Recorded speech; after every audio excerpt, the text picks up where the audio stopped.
Greetings and welcome from your perspective time zones to the discussion on democracy for human rights through CEDAW, our virtual civil society side event of the Summit for Democracy.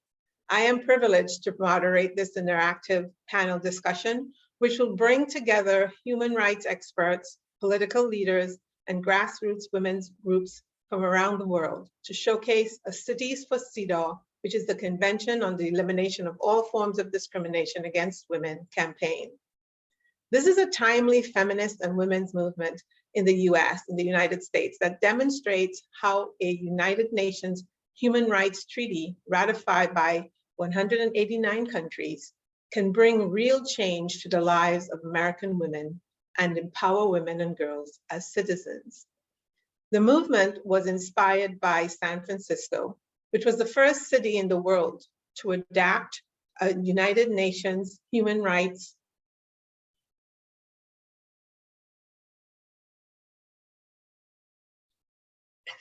treaty as a legally binding ordinance in 1998. In 2014, the NGO CSW New York launched a Cities for CEDAW national campaign, which has recorded more than 50 cities, counties, and states that have adopted CEDAW as a resolution or ordinance. More recently, there is a growing bottoms-up movement to build on this campaign for the national ratification of CEDAW. And this will support the report by the White House Gender Policy Council that aspires to the same end. As a major hub for the meeting of the international feminists and women's movement, this event is part of the NGO CSW New York's decade-long commitment to provide a platform for the voices and leadership of feminists and women's rights organizations globally. We envision a world without sexism, sexual violence, or discrimination against women and girls. Economic societies encourage their empowerment and well-being. And we believe that showcasing a successful US-based social movement for women's human rights, guided by CEDAW, can inspire many democracies around the world. I am Terry Ince, the founding director and convener of the CEDAW Committee of Trinidad and Tobago. I am pleased to be the moderator of today's discussion. So let's get started. Allow me to introduce the chair of the NGO CSW New York, Uri Gudelekian. Uri was the previous gender program coordinator at NGO Committee on the Status of Women, New York, and the UN coordinator of Unchained at Last, an ECOSOC accredited US-based organization that fights to stop early marriage in the US. She recently ended her term as co-chair of the Working Group on Girls and co-chair of the New York City for CEDAW.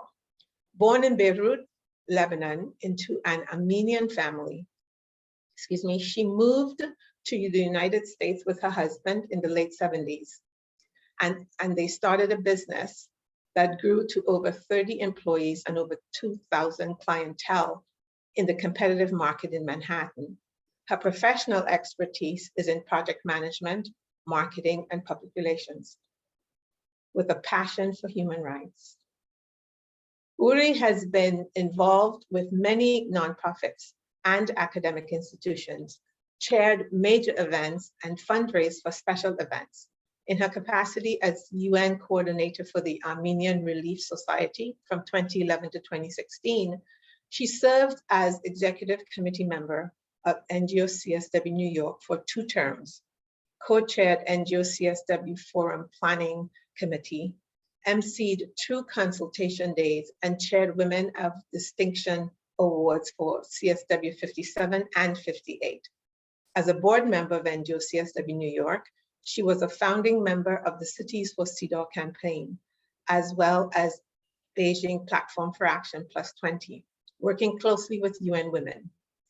She is always actively looking to partner with international organizations to bring gender equality to global attention, while monitoring young adults to be inspired and care about human rights. She has also facilitated and partnered with UN member states, UN Women, and UNDP to bring about positive change globally through panel discussions and projects. Welcome, Uri. Thank you. Thank you so much, Terry. And thank you everyone for being here. And let me just briefly tell you, for those of you who are new, I am the chair of NGO CSW New York, and NGO CSW New York's mandate is to truly bring women's and girls' voices into the UN dialogue. So, and you would wonder what we're doing here now with Summit for Democracy in the United States. Well, that is definitely related. And what we're hoping to do is really, first of all, encourage. We are so grateful for President Biden's initiative, and also to really make everybody aware of the dynamics that are there already, the institutions that are there, the agreements that are there, like CEDAW, that we need to really know about and actually use in implementation and holding our governments accountable. So I want to thank you all for being here. And this is a no-brainer for us to really continue our conversation, not just within the United Nations, but also in the United States and elsewhere. We are so lucky to have the speakers that we have today. They are all experts beyond expectation for CEDAW. And you are definitely in for an educational hour at least. And I'm so grateful that Terry has agreed to moderate, and with all the other speakers. I am going to be monitoring the chat as well to answer any questions you have about NGO CSW. This is our 50th anniversary, and every year we gather women's and girls' voices on the sidelines of the Commission on the Status of Women. We are right now organizing our next forum, which is going to kick off on March 13th on Sunday and for 2 weeks. So please go to our website, please follow us on social media, and join us in these global conversations to empower women and girls and make sure that our rights are considered.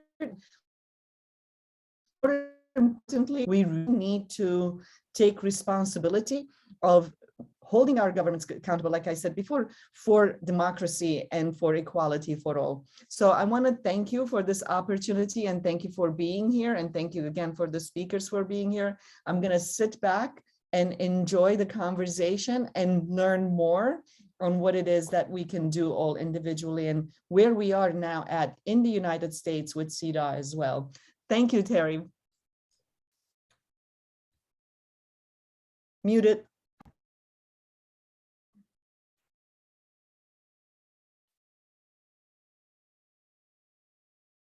Thank you, Uri, and thank you for those opening remarks.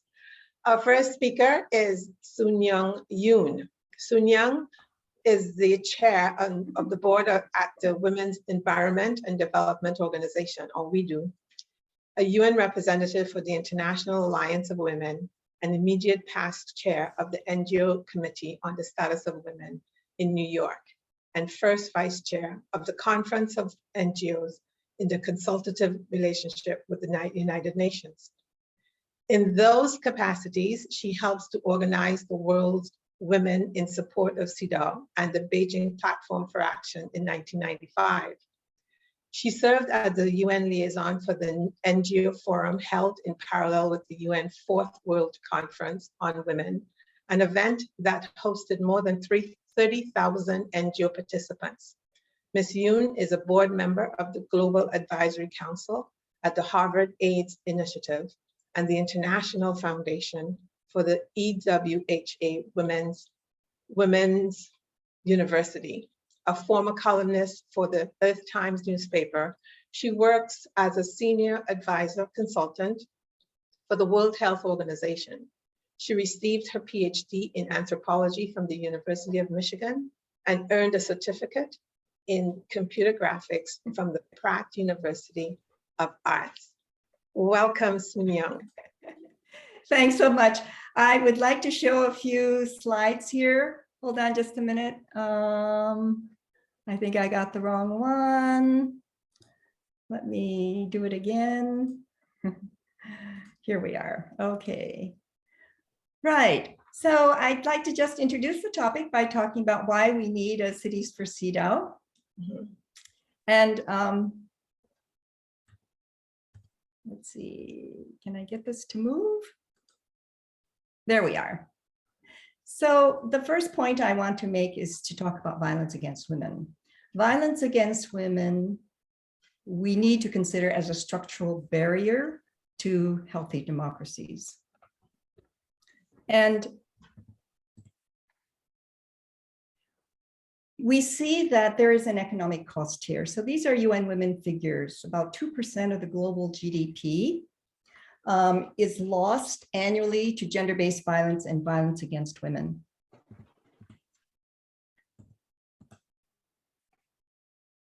I'm sorry to say that somehow there we are. It is also a major barrier for women to participate in politics. And there is an interesting IPU study that shows that more than 40% of the women who were surveyed there said that they had received threats of death, of rape, of abduction, and women politicians also get many more threats on for their children. And this is intended, of course, to prevent them from participating in politics. We live in a political culture of violence, which I can say is nearly global. So I can estimate it that over $135,000 is spent every minute on nuclear weapons. That's data from 2019, versus what we know is the minute investments, which we see in social protection and gender equality. So the issue of gender disparities is really summarized. This is one of my favorite quotes by Amartya Sen, that the issue of gender disparities is ultimately one of disparate freedoms. So take what happens in cities. So city officials are making our major decisions about climate change and also, of course, about health. And those decisions related to energy and transport are really critical to our collective future. And yet we estimate that globally, approximately 11 to 15% of the world's mayors are women. And if you look at what's happening with food production, rural women and girls in Africa, we estimate produce about 80% of the food, but they actually own less than 2% of the land.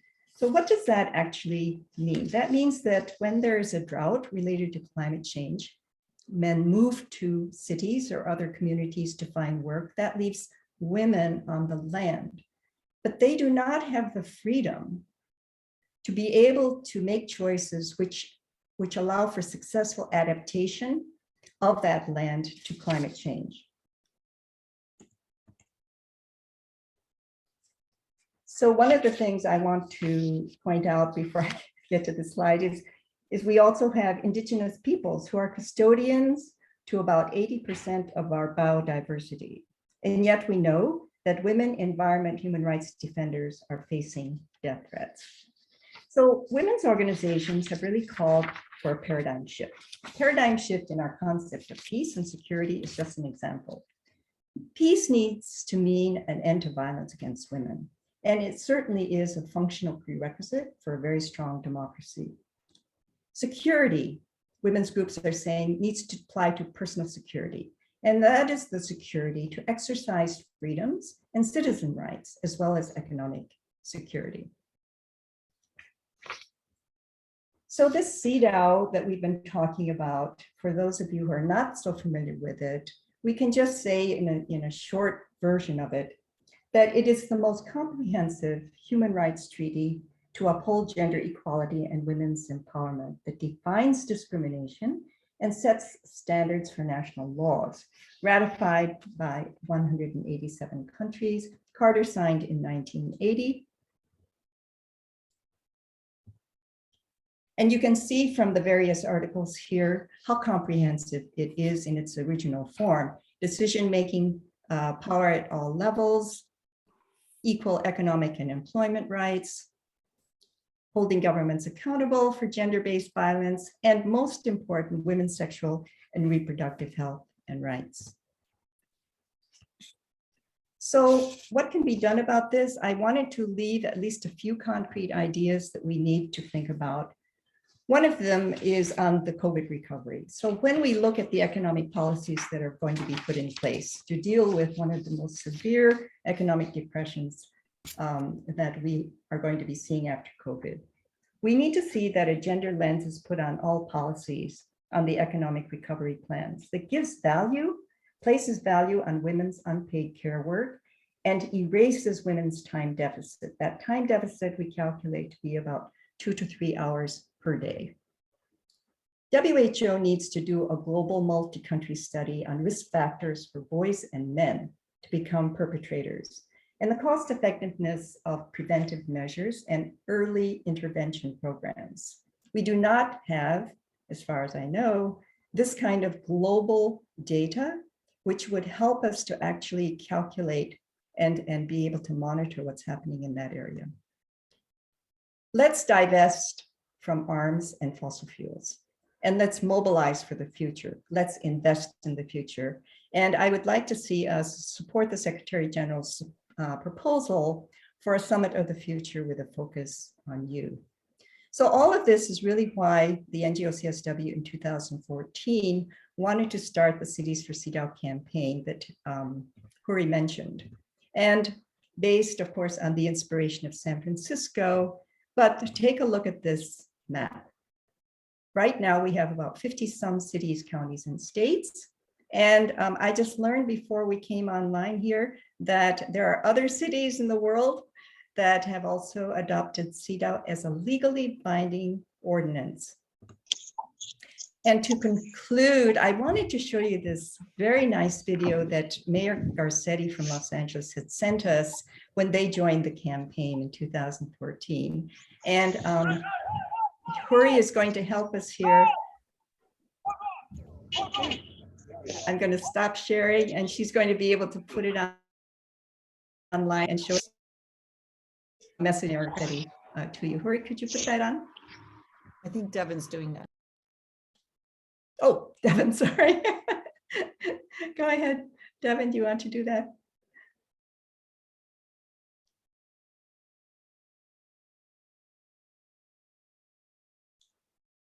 Los Angeles Mayor Eric Garcetti. And first, I want to thank UN Women, the NGO Commission on the Status of Women, New York, the Women's Intercultural Network, and the San Francisco Department on Women for organizing this important gathering and for inviting me to be a part of it. I want to start by saying that the City of Los Angeles stands with you. I'm so proud that I was able to work with an incredible coalition of leaders back in 2004 to enact a CEDAW ordinance that made LA one of the first big cities to take official action. Unfortunately, 10 years later, we are still without legislation at the federal level, but we can accelerate the momentum right here, right now, with a united voice. So to help echo your call, I challenge all U.S. mayors across the country to join me in enacting CEDAW ordinances in their cities. Because the successful elevation of human rights and civil justice issues requires foresight and planning, listening, and problem solving. I find that as mayor, my most powerful tool isn't always my executive power, but my convening power. And today, activists and leaders from all walks of life at this session have the opportunity to rise up for gender justice and demand the changes that will create a sustainable and livable future where inequality is a thing of the past. Your work is so critical to the women and girls in my city and everywhere. So my best wishes for a tremendous event, and thank you for all that you do. Thank you, Mayor Garcetti, and back to you, Terry. Thank you so much, Soon Young, and that is very inspirational. Thank you for setting the stage for us and showing us how to, the way forward using CEDAW in the context of the environment as well. Our next speaker is Dr. Dubravka Simonovic.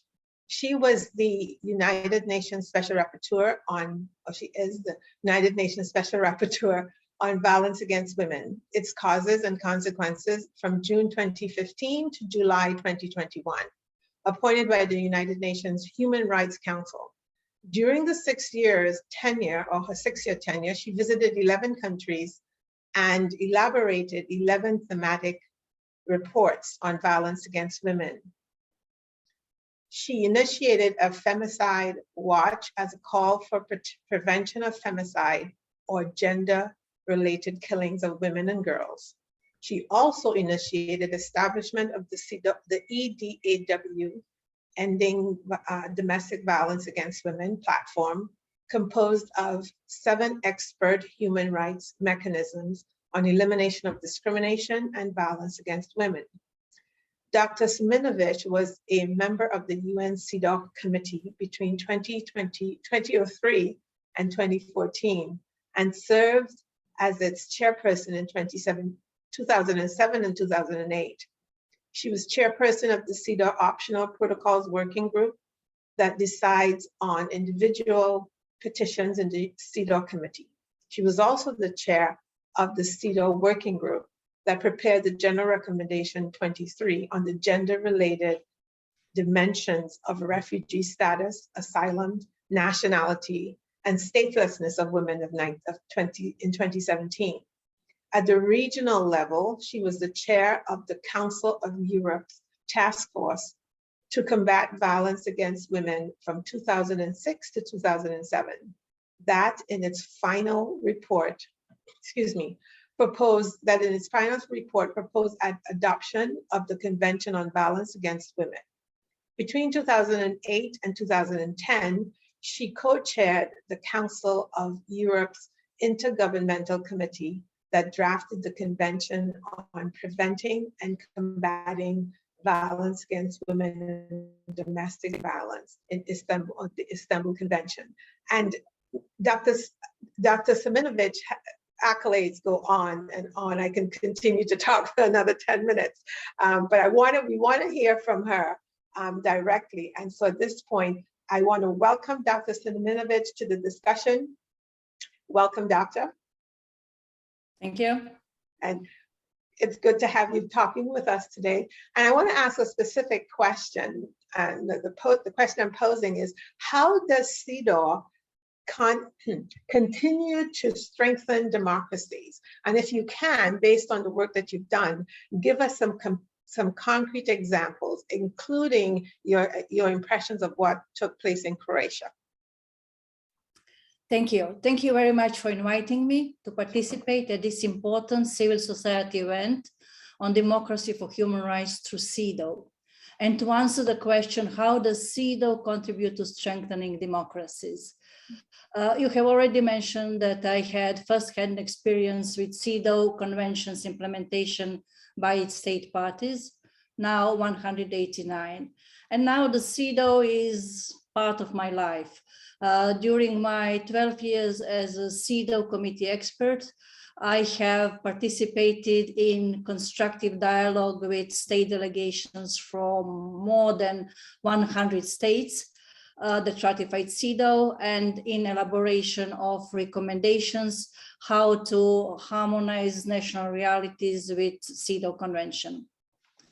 You have already mentioned that I was United Nations Special Rapporteur on Violence Against Women, its causes and consequences for the past 6 years. I have just finished this mandate, and I have used CEDAW framework jointly with other human rights instruments to recommend measures for elimination of gender-based violence against women and girls in 11 states that I have visited, but also in thematic reports that I have elaborated. And let me just mention a few of them. Thematic report on online violence against women that is now visible problem in all states all over the world.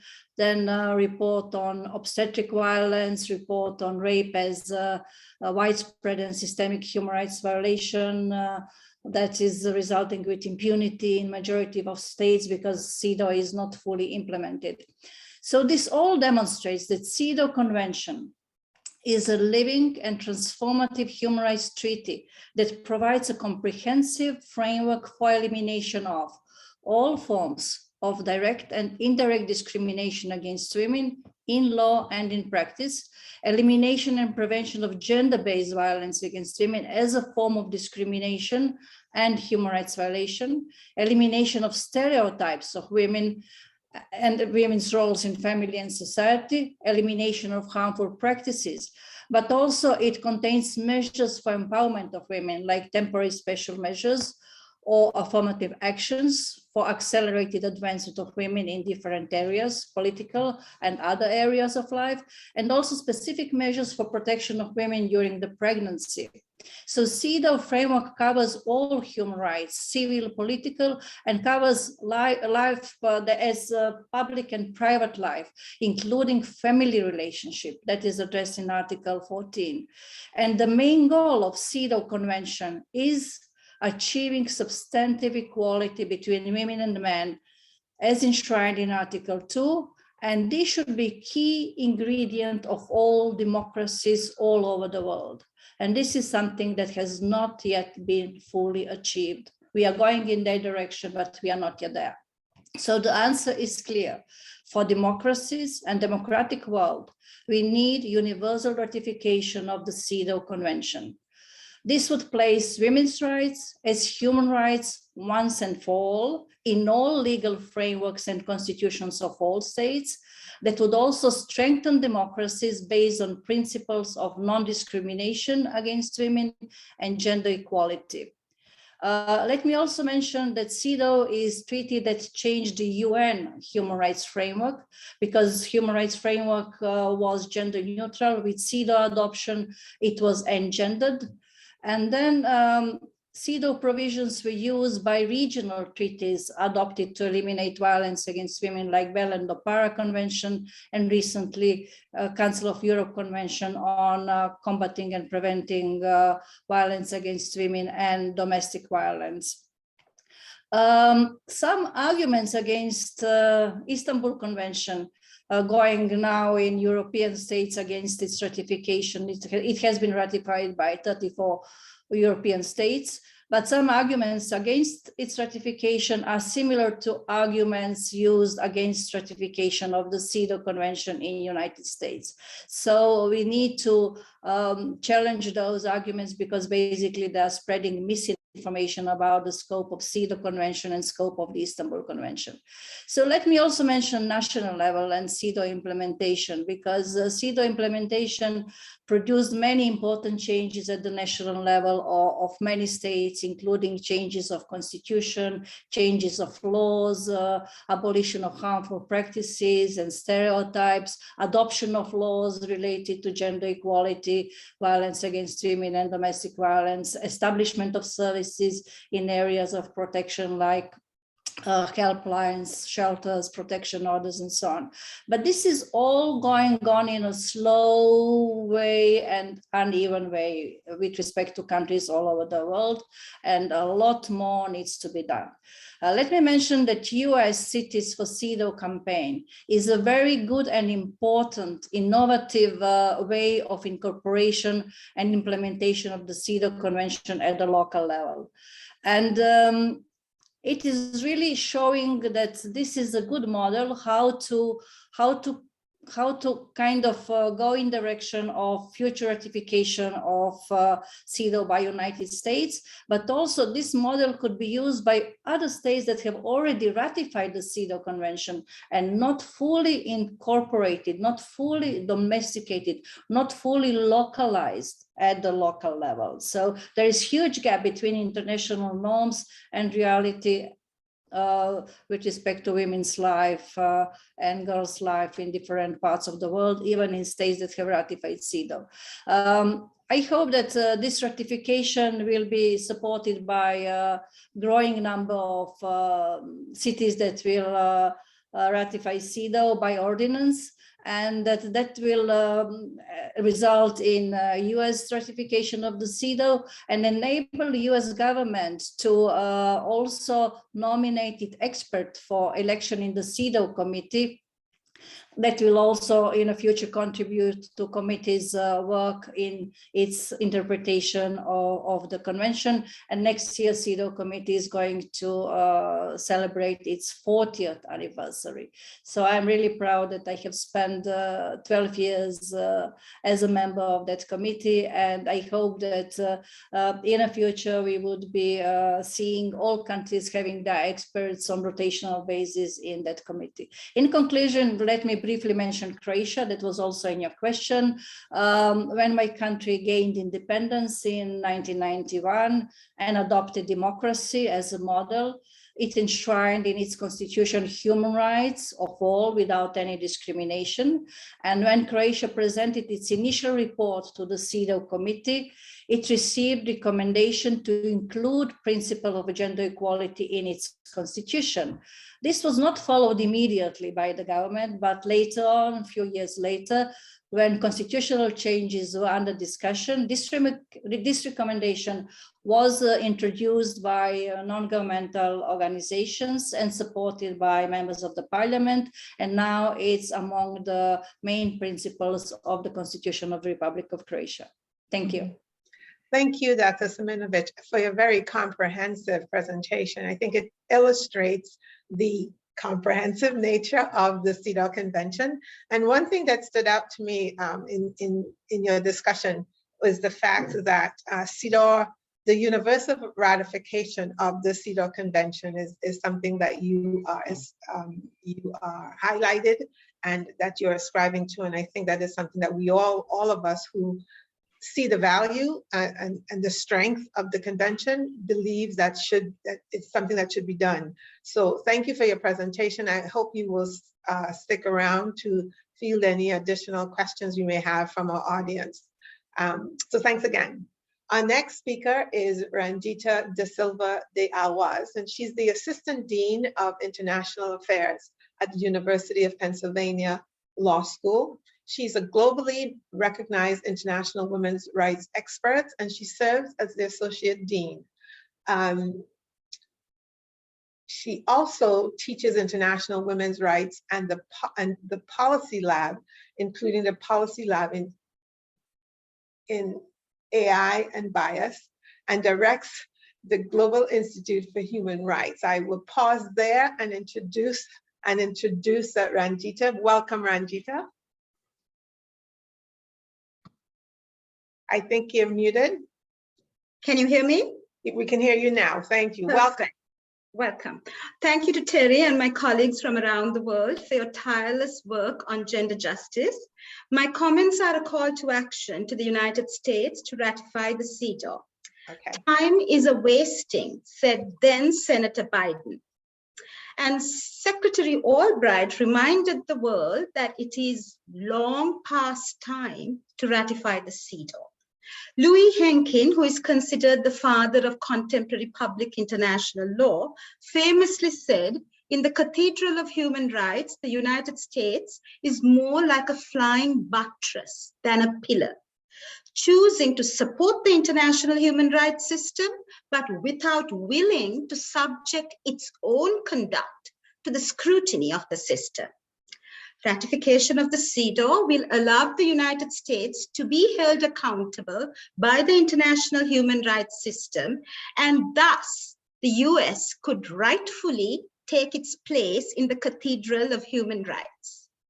So I'm going to now look at why this moment in time is a tipping point in history for the United States, especially because it is a foreign policy imperative for the US. First, we are at a new public reckoning. For 4 decades, Congress failed to rally enough votes to ratify the CEDAW. But today, social justice movements like the Black Lives Matter movement and the Me Too movement have galvanized new attention around the CEDAW.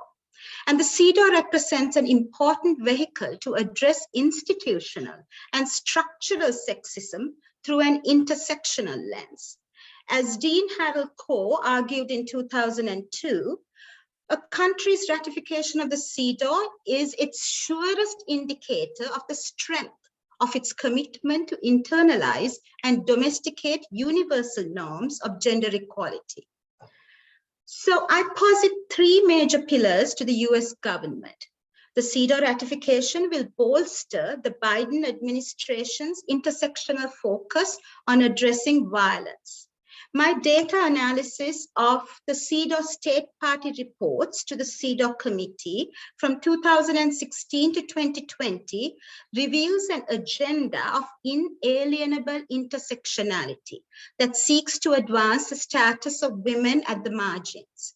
In every concluding observation across all 5 years between 2016 and 2020, 107 countries reported to the CEDAW committee during that period, and in all 107 country reports concluding observations, the CEDAW committee conveyed the importance of intersectionality and gender-based violence 100% of the time. And this is data-driven research on the CEDAW committee's concluding observations. Moreover, the CEDAW committee adopted a statement on racial equality titled Global Anti-Racism Protest Must Herald a New Era in Human Rights, Social and Gender Justice. And in this statement, the CEDAW committee acknowledged that racial violence is predicated on the intersectionality of race, class, and gender. Second, the CEDAW advances the Global Build Back Better.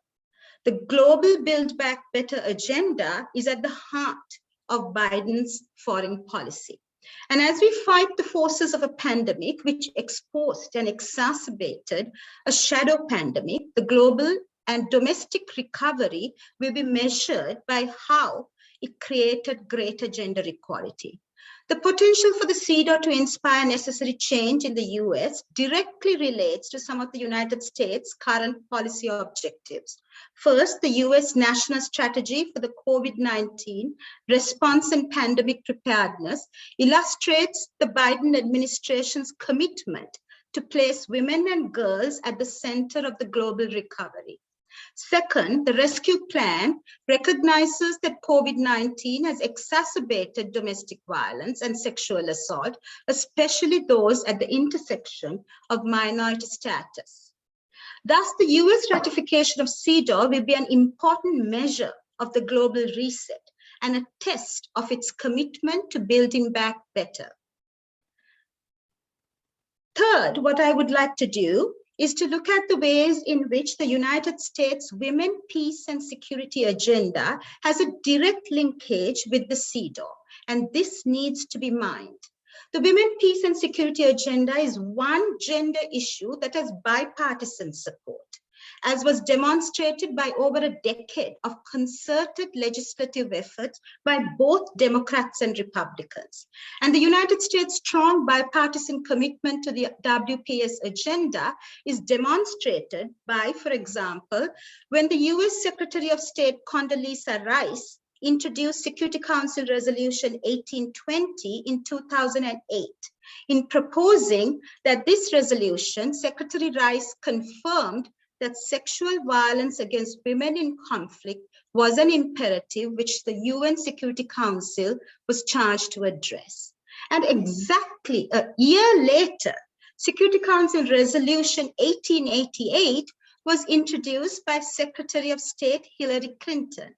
And she built on Secretary Rice's Security Council Resolution 1820 and reaffirmed Secretary Rice's premise and her promise that the United States would acknowledge that violence against women is inextricably connected to women's security. The US now needs to leverage that bipartisan support for the Women, Peace and Security agenda by piggybacking support for the ratification of the CEDAW Convention. And the CEDAW committee, in its own part in 2020, during the 75th annual sitting of the United Nations, the CEDAW, in its concluding observations for Afghanistan, had sections dedicated specifically to women, peace, and security. For instance, the CEDAW committee observed in detail that Afghan women are systematically excluded from formal peace negotiations, such as the 2018 Kabul process and the negotiations that followed. And just in August, as the clock was ticking on the planned withdrawal of the troops, the CEDAW committee called upon the Taliban to respect the CEDAW and the recommendations that it made in its concluding observations on Afghanistan's report in March of 2020. And in view of the unfolding events in Afghanistan, the prophetic nature of those recommendations in 2020 now have moral urgency. I highlight just two: women's security and girls' education. These two intertwined concerns unite both Republican and Democratic lawmakers. The committee, the CEDAW committee, not only underscored CEDAW's General Recommendation number 35 and Security Council Resolution 1325 on the primacy of women's participation in peace, but the CEDAW committee went further in invoking the importance of full inclusion, in including women belonging to ethnic and religious minorities participating in the justice and reconciliation processes. But most importantly, the committee expressed its concern that schoolgirls and schools for girls continue to be targeted in the course of armed conflict. In the final analysis, the war against girls' education is a continuum of the Taliban's war and the Taliban's takeover of Afghanistan. It is a tool of conflict, as Secretary General Ban Ki-moon once said, "A girl with a book is a threat to a man with a gun." So during the most recent presidential campaign, Biden called the CEDAW the most important international vehicle for advancing gender equality. And he argued that it is simply embarrassing that the United States has not ratified this convention. So today, as we bear witness to the fall of Afghanistan, history will judge the United States on how it protects the rights of women and girls in Afghanistan and other parts of the world. Ultimately, the arc of American engagement, both in foreign and domestic policy, must bend towards ratifying the CEDAW. And in theorizing this summation, what we need now is a shift from smart power diplomacy to embrace transformative power. Transformative power is a response to global systemic inequality, a way to restructure historical power imbalances across race, class, and gender. A transformative power asks us to embrace a distinct feminist foreign policy, to stand up against historical power imbalances. And to borrow Justice Jackson's famous exhortation before the Nuremberg trial, ratifying the CEDAW is the greatest tribute that power can pay to reason. Thank you. Thank you. Thank you so much, Rangita. Thank you for taking us on that deep dive into what the impact would be of the US ratification of CEDAW. I think it's something that we all needed to hear, and it just to many of us, if not all of us, confirm what we believe to be one of the strongest tools that we have, and there's absolutely no reason why the convention should not be ratified. So thank you again for that. And I hope again, you also will stick around to field any questions we may have from the audience. Our fourth speaker is Alda Facio. And I want to take a few minutes to introduce Alda. My screen just froze for a second, so bear with me for a minute.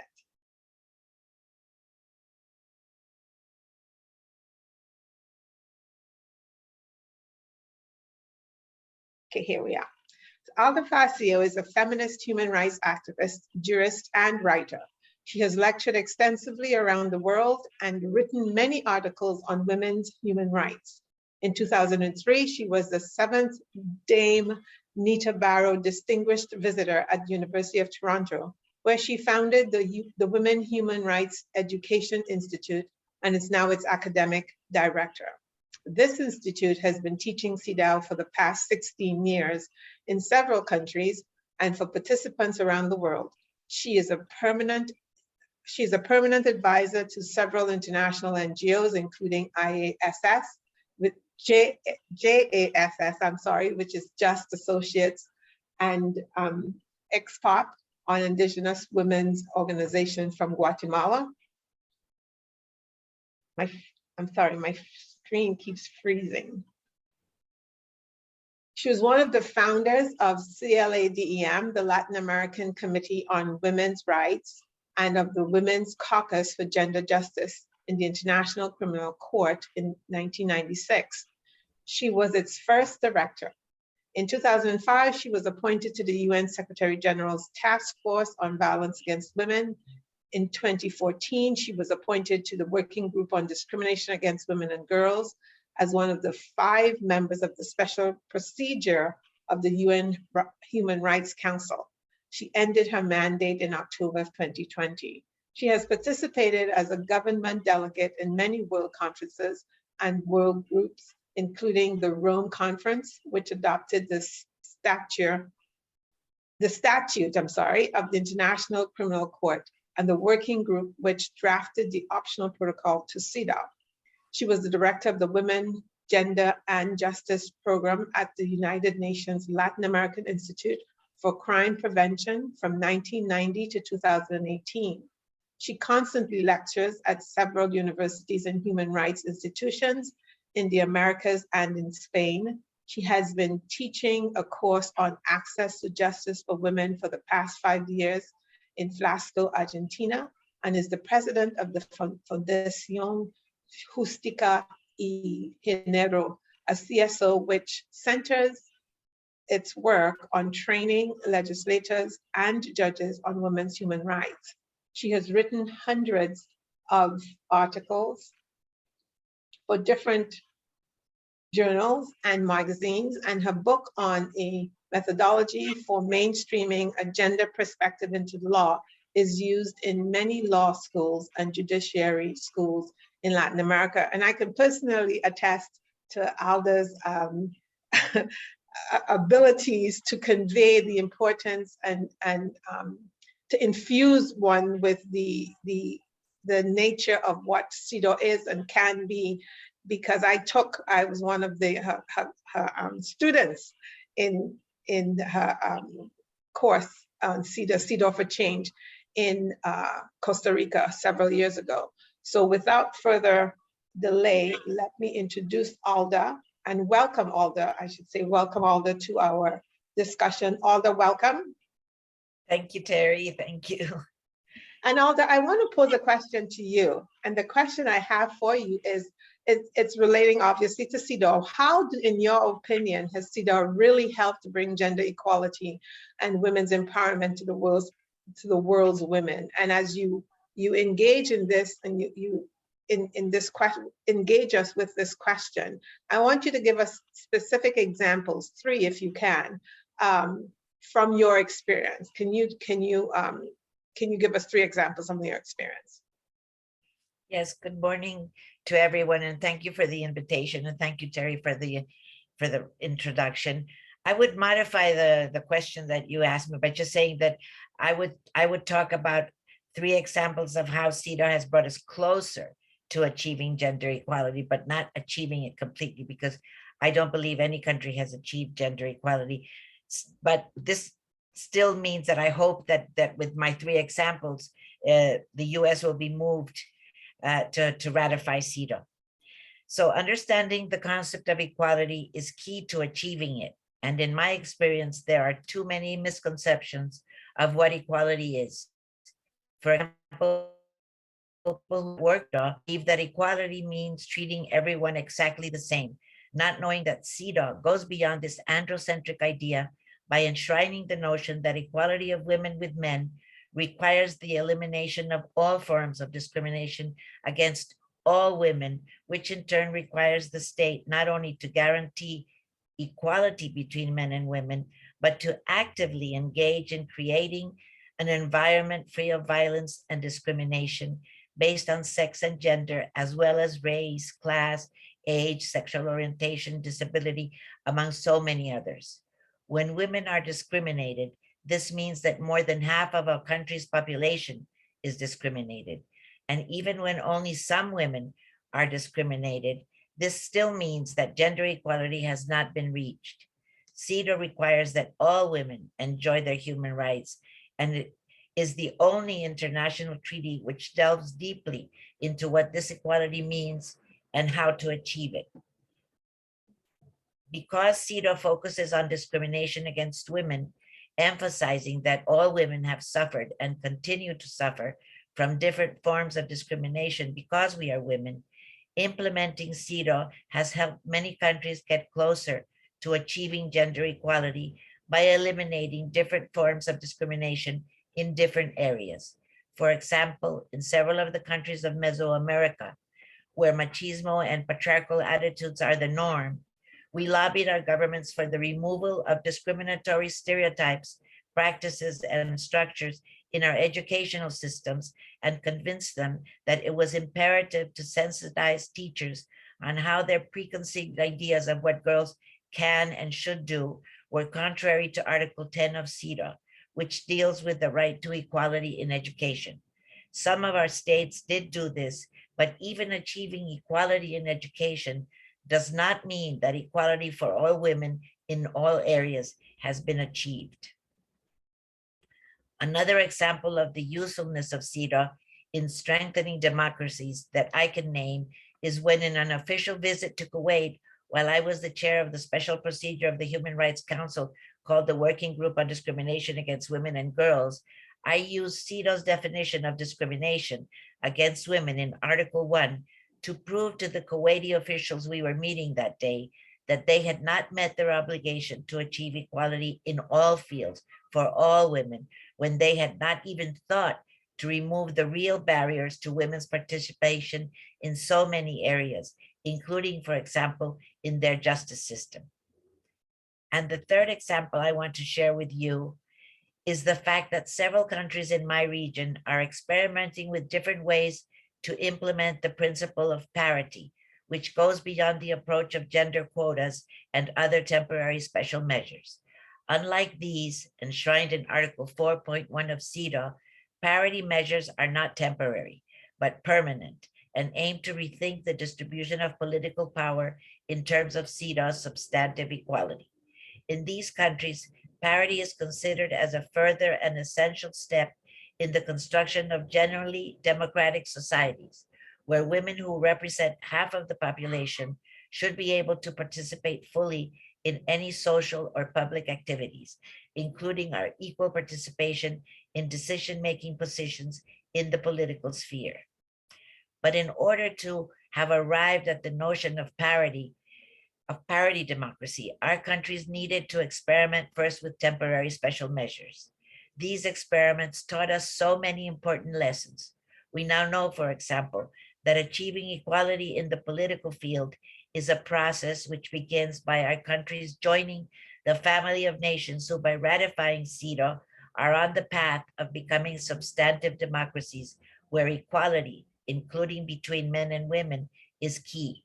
Without ensuring a more egalitarian representation of men and women in all social institutions, under the paradigm of parity, women's voices in all their diversity would not be heard, and democracy, as defined by Abraham Lincoln, the 16th President of the United States, is government of the people, for the people, and by the people.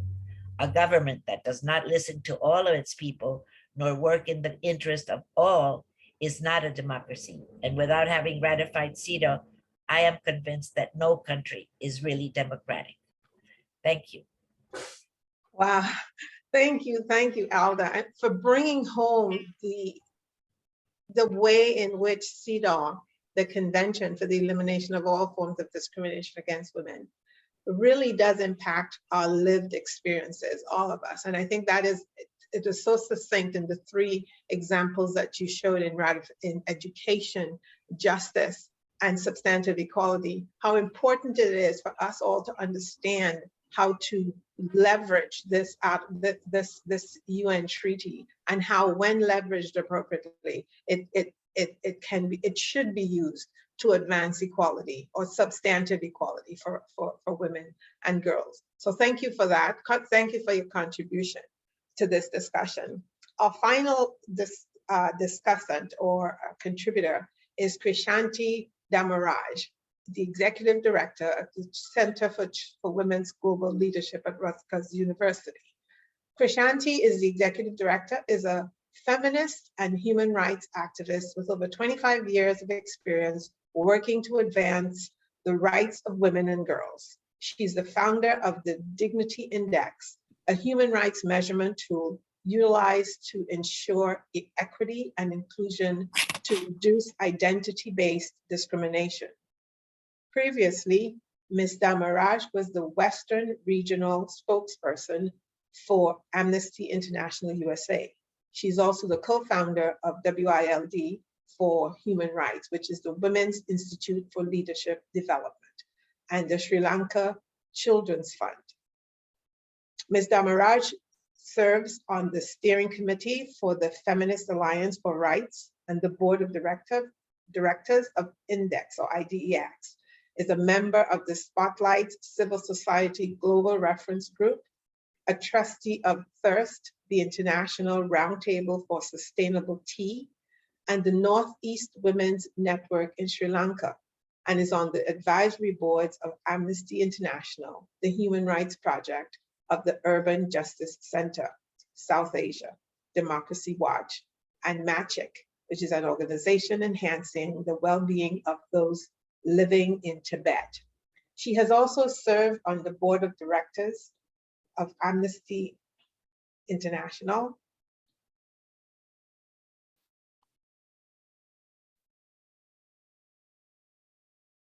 Women, Law and Development, Horizons Foundation, and the Center for Asia Pacific Women. Under her leadership, San Francisco became the first city in the US to pass legislation implementing an international human rights treaty. As a result of passing CEDAW in San Francisco, the city implemented a gender analysis in departments that assessed employment, programming, and service delivery, and resource education. Currently, this public policy strategy is being implemented in cities across the United States. She has received numerous awards for her cutting-edge work, conducted training, and lectured extensively in the US and abroad. Welcome, Krishanti. Thank you very much for that generous introduction, Terry. It is an honor to be with the women on this panel, and especially to have had the privilege of working with Sun Young, Dubravka Simonovic, and Alda Fasio. Yeah. First, we must recognize that CEDAW is only a tool. Yes. Yet it is a critical tool to advance gender equality and the realization of human rights of women. Feminist and human rights organizations whose purpose it is to advance human rights of women must therefore prioritize strengthening CEDAW. Priority is to ratify and implement the treaty at national level to influence all public policy and legislation so that systemic and structural discrimination can be eliminated. A country's commitment, and this is something that we continue to hear from most speakers, a country's commitment to democracy can be measured by how women in the country are treated, especially at the intersection of race, ethnicity, disability, and other identities. The strength of a democracy can be measured by how CEDAW is ratified, ideally without reservations, and implemented. A primary way to strengthen CEDAW is to localize the implementation of CEDAW through public policy and legislation. This is what we did in San Francisco in 1998. I think it's important to recognize that at that time, the reason we wanted to pass CEDAW at the local level was that at the national level, felt that being stalled. There's much evidence, especially with COVID-19 pandemic, climate change and crisis, and gender-based violence, that the initial preventable response is local. So this year marks the 30th anniversary of the Global 16 Days campaign to end gender-based violence. Center for Women's Global Leadership is the initiator and the global coordinator of this campaign, and the theme of the campaign is to end femicide. the killing of women because they are women. The United Nations Office of Drug and Crime has reported that every 11 minutes, a woman is killed by someone she knows, usually a male family member. Implementing CEDAW at the local level can prevent femicide, as it is inextricably linked to intimate partner violence. San Francisco went for 14 months without femicide due to the implementation of CEDAW after it was passed as an ordinance. At the local level, it required that the city departments go through a gender analysis in the allocations of funds, service delivery, that is both direct and indirect, and in employment, which required the city to develop a comprehensive and a collective response to domestic violence. Current Vice President Kamala Harris led the working group called Justice and Courage to ensure these results. I want to recognize Julianne Cartwright Taylor, that is online. She was one of the people who was in the steering committee to work on the local implementation of CEDAW. The UN Working Group on Discrimination Against Women that Alda was a part of, the member was, and every UN Special Rapporteur, starting with Radhika Kumaraswamy, the first Special Rapporteur on Violence Against Women who visited the US, has recommended that US ratify CEDAW. The working group very specially spoke about the missing rights of women in the US. We are at a critical juncture of our nation. We in the US must step away from the fog of the illusion of having rights and step into the light of realizing human rights as women's rights and women's rights as human rights. This choice is ultimately ours. The cities for CEDAW can be international. Already there are many cities across the US, and we heard that internationally there are other cities that are implementing it. There are folks from Canada. I've had conversations with Toronto around this, and I hope Toronto will engage in passing it. And CEDAW at the local level can enhance cities' operation in its implementing a human rights-based approach to employment, right? And this employment includes pay equity allocations, promotions and retention, and gender parity, right? Service delivery includes direct and indirect, and resources allocation includes how the budget is formulated and operationalized. Human rights ensures that no one is left behind because it includes the value of inclusion, intersectionality, solidarity, and agency. When a city or a town takes this comprehensive approach towards women, it uplifts the well-being of all people in that location. Join us to be the change you want to see in the world. Thank you.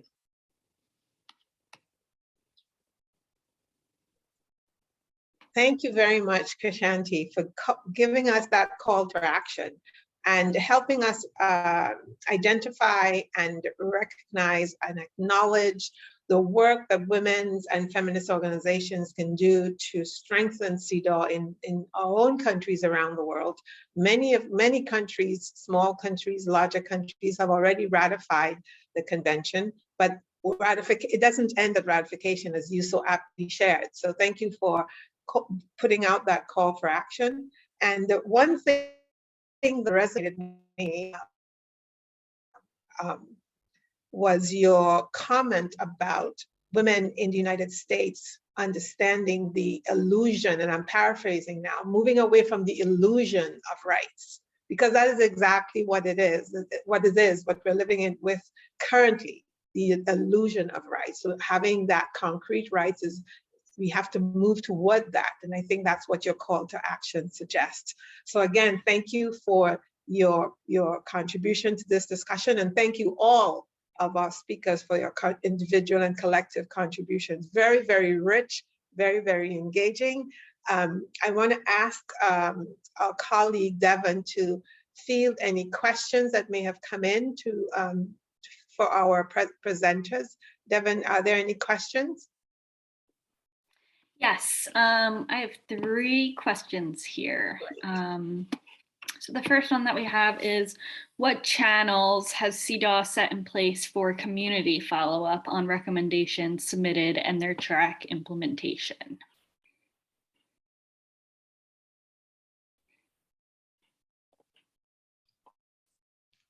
Posed to any speaker in particular? No.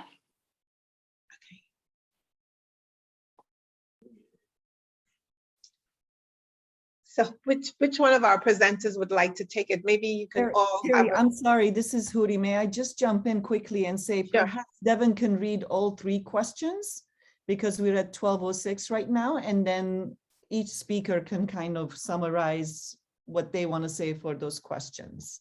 Thank you. Sure. Yes. Okay. Thanks, Hudi. So the other 2 questions is, one is, accountability is a key element which will allow the changes required. Could someone address the special protocol on individual complaints in the CEDAW context, please? And the last question is specifically for Rangita. In the US, we are having trouble getting the principle of women's equal rights in our constitution, i.e. the delays in approving the ERA. It is hard to see how CEDAW could be ratified given the need for approval from 67 senators. Isn't Cities for CEDAW a better avenue to advance the rights of women and girls in the US?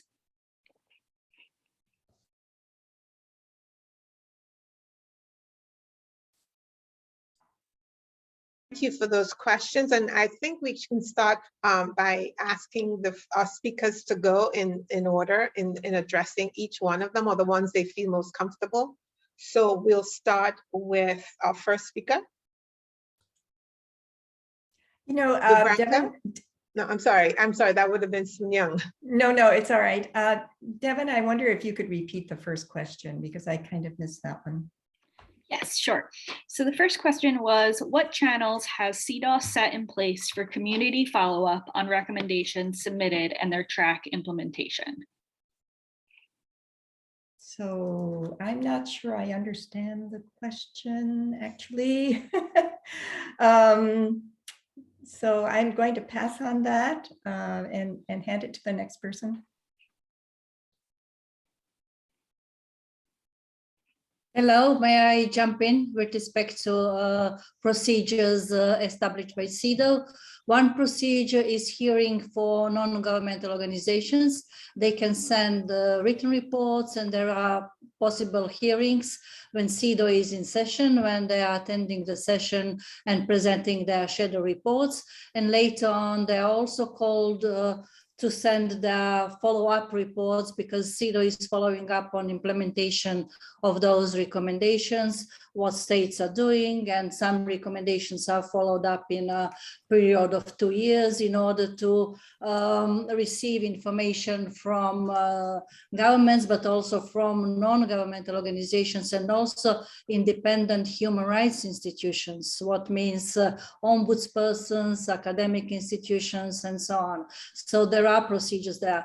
And let me also mention, under the optional protocol that was adopted in the year 2000, CEDAW was strengthened in a way that committee is now able to receive individual cases, individual communications with respect to violations of rights in different states of individuals. CEDAW is making decisions in those cases, and many cases are now emblematic cases in areas of domestic violence that are used by other international bodies. CEDAW is also having inquiry procedure on grave and systematic violations of women's rights. CEDAW undertook different inquiries in different states with respect to murders of Aboriginal women and girls, bride kidnapping, reproductive rights of women, and other areas. And those recommendations could be used by other states with a similar set of problems at the national level related to the implementation of CEDAW. Thank you.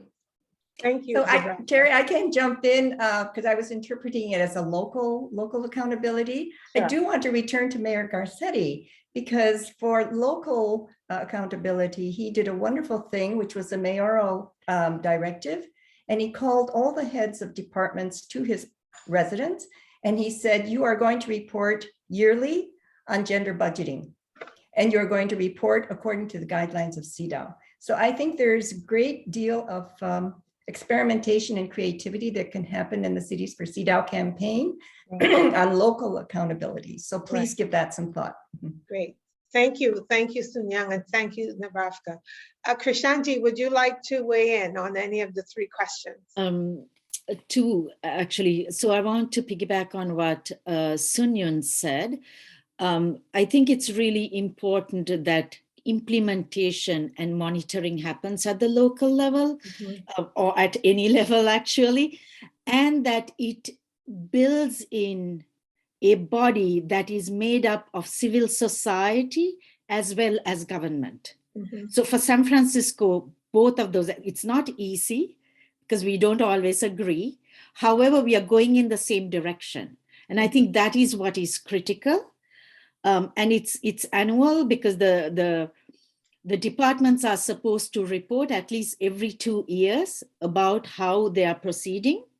Right? If you had to do it again, and I think it'll look different. So that implementation and monitoring is key. I think for those who want to know about ERA and CEDAW, it's really critical that it happens. CEDAW is ratified at the national level as well as implemented at the local level. It's not one or the other.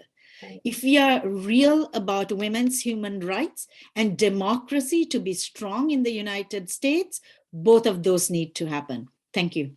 So since the last question was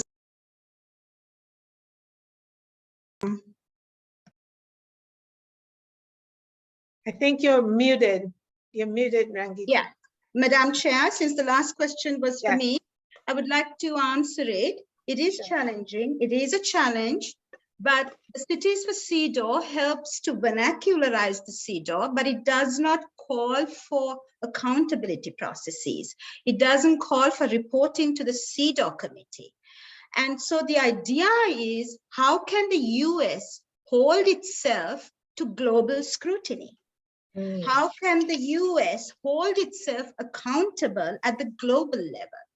As I said earlier, in the Cathedral of Human Rights, the United States has been a flying buttress, unable to hold itself open to global scrutiny.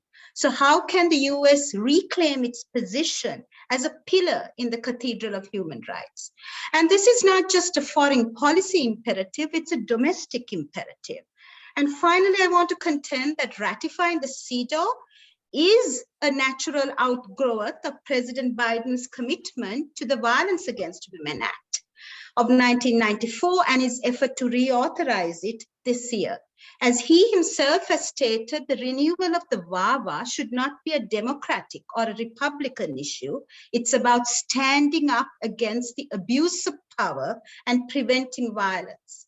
And as the Biden administration looked towards the reauthorization of the VAWA, it must look to the horizon, to the ratification of the CEDAW. They are mutually reinforcing. Thank you, Rangita. And Alda, I think we'd love to hear from you. Are you still here? Are you still with us? Did we lose Alda? We might have I think she lost her connection, actually. Yeah, I think we might have lost her connection. Well, with half a second left, but all for all of our speakers and contributors for very rich contributions to this very important topic at this very critical time in the history of the women's movement and feminist movements and what we are all attempting to achieve, which is substantive equality for women and girls. And it is critical in that we are operating, as was someone already said, in the time of pandemic. We are reassessing the way we've taken the approaches that we've used in the past to address issues. And this is a wonderful, if not the best time for us to truly take those very deliberate steps toward ensuring that the other 50% of our population, locally, meaning in the United States as well as globally, have the same right as everyone else. So again, I want to thank you all for your contributions. I learned a lot as a moderator. I appreciate everybody's contributions and patience with our glitches in terms of our technical glitches. But I think, and we've had a wonderful audience. I hope that we've been able to convey one thing, and that is that the CEDAW Convention is a comprehensive tool that should be used. We should all be encouraged to use that tool in our respective advocacy to advance substantive equality for women and girls in the world globally. So thank you all for joining us. Thank you all. Thank you, Devin. Thank you, everyone, and enjoy the rest of your evening. Take care. Thank you, Terry. So long. Bye to everyone. Bye-bye.